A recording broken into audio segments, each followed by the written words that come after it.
proper road because it bridges gaps. Dialogue is the road because it enables us to reach greater understandings. Thank you very much. Let's now hear from the Republican candidate for the presidency of the United States.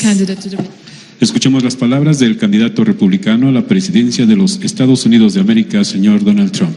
Let us now hear the words of the Republican candidate to the presidency of the United States of America, Mr. Donald Trump. Thank you. It is a great honor to be invited by you, Mr. President. A great, great honor. Thank you. We had a very substantive, direct, and constructive exchange of ideas over quite a period of time. I was straightforward in presenting my views about the impacts of current trade and immigration policies on the United States. As you know, I love the United States very much, and we want to make sure that the people of the United States are very well protected. You equally expressed your feelings and your love for Mexico. The United States and Mexico share a 2,000-mile border, $500 billion in annual trade, and 1 million legal border crossings each and every day. We are united by our support for democracy, a great love for our people, and the contributions of millions of Mexican Americans to the United States. And I happen to have a tremendous feeling for Mexican Americans, not only in terms of friendships, but in terms of the tremendous numbers that I employ in the United States. And they are amazing people, amazing people. I have many friends, so many friends, and so many friends coming to Mexico and in Mexico. I'm proud to say how many people I employ. And the United States, first, second, and third generation Mexicans are just beyond reproach. Spectacular, spectacular, hardworking people. I have such great respect for them and their strong values of family, faith, and community. We all share a common interest in keeping our hemisphere safe, prosperous, and free. No one wins in either country when human smugglers and drug traffickers prey on innocent people, when cartels commit acts of violence, when illegal weapons and cash flow from the United States into Mexico, or when migrants from Central America make the dangerous trek, and it is very, very dangerous, into Mexico or the United States without legal authorization. I shared my strong view that NAFTA has been a far greater benefit to Mexico than it has been to the United States, and that it must be improved upon to make sure that workers, and so important, in both countries benefit from fair and reciprocal trade. I expressed that to the United States and that of the United States, that we must take action to stem this tremendous outflow of jobs from our country. It's happening every day. It's getting worse and worse and worse, and we have to stop it.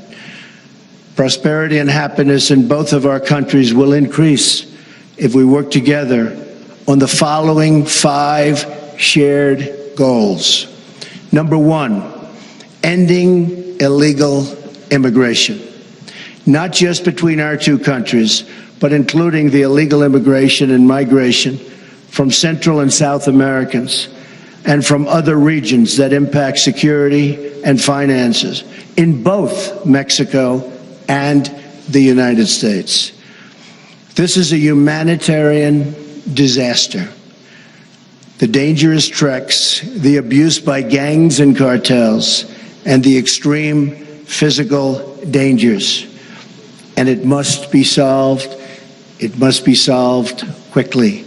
Not fair to the people anywhere worldwide, you can truly say, but certainly not fair to the people of Mexico or the people of the United States. Number two, having a secure border is a sovereign right and mutually beneficial. We recognize and respect the right of either country to build a physical barrier or wall on any of its borders to stop the illegal movement of people, drugs, and weapons. Cooperation toward achieving this shared objective, and it will be shared, of safety for all citizens is paramount to both the United States and to Mexico. Number three, dismantling drug cartels and ending the movement of illegal drugs, weapons, and funds across our border. This can only be done with cooperation, intelligence and intelligence sharing, and joint operations between our two countries. It's the only way it's going to happen. Improving NAFTA, number four. NAFTA is a 22-year-old agreement that must be updated to reflect the realities of today. There are many improvements that could be made that would make both Mexico and the United States stronger and keep industry in our hemisphere. We have tremendous competition from China and from all over the world. Keep it in our hemisphere. Workers in both of our countries need a pay raise very desperately. In the United States, it's been 18 years. 18 years. Wages are going down. Improving pay standards and working conditions will create better results for all, and all workers in particular.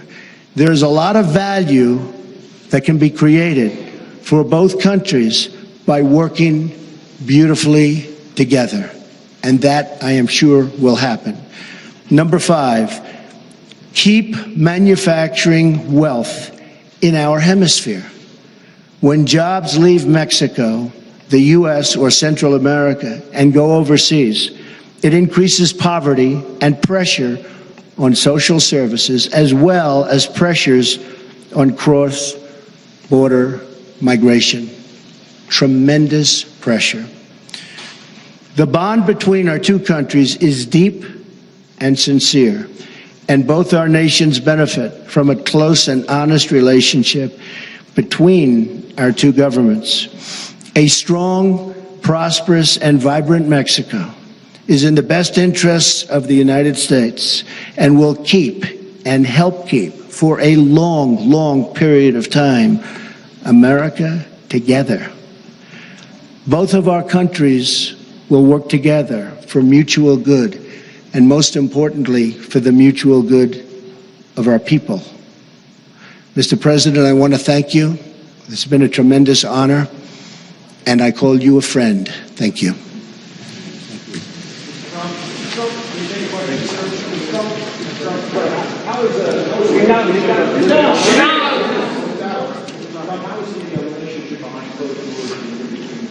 I think excellent, excellent. A tremendous respect for the president. We were actually together for quite some time, and I think excellent. I was with, as you know, Senator Sessions.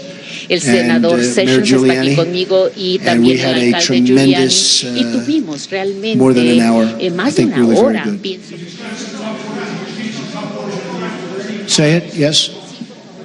No, not at all. Look, we want what's good for the United States, and the president wants what's good for Mexico, and in sitting down and in talking, we both realize that we've realized this from the beginning, that it's good for both of us. Better for both of us, actually. Yes, John?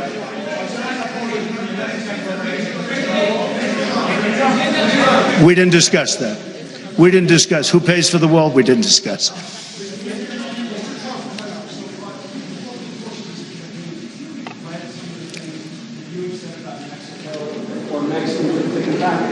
Mr. President, you've had some very harsh words directed towards Mr. Trump. Would you like to take back some of those? And the wall, is it a non-starter? Is there any chance Mexico pays for the wall? Well, I'll start. I mean, nothing like an easy question like that. We did discuss the wall. We didn't discuss payment of the wall. That'll be for a later date. This was a very preliminary meeting. I think it was an excellent meeting. And I think we're very well on our way. A lot of the things I said are very strong, but we have to be strong. We have to say what's happening. There is crime, as you know. There's a lot of crime and there's a lot of problems. But I think together we'll solve those problems. I really believe that the president and I will solve those problems. We will get them solved. Illegal immigration is a problem for Mexico as well as for us. Drugs are a tremendous problem for Mexico as well as us. I mean, it's not a one-way street. And we will work together and we will get those problems solved. Mr. President.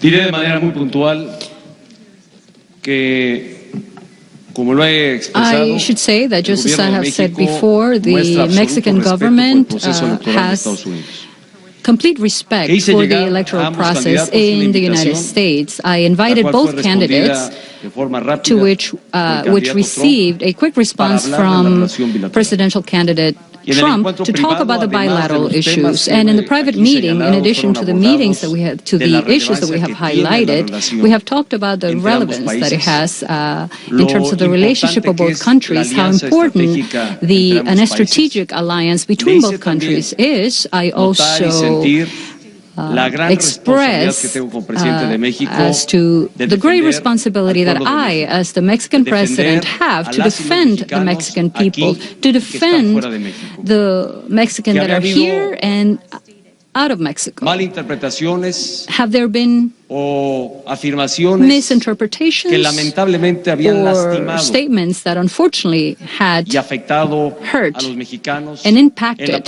Mexicans in terms of the perception that the candidate had expressed, and which I absolutely respect, that the Mexican people had felt insulted by certain comments, but I was certain that his genuine interest is to build a relationship that might lead us to provide both our societies better conditions, that the willingness proposed by the Mexican president to gather with both candidates for the presidency of the United States is in fact on that premise, to be able to together build, but mostly on the basis of respect, mutual respect between our nations.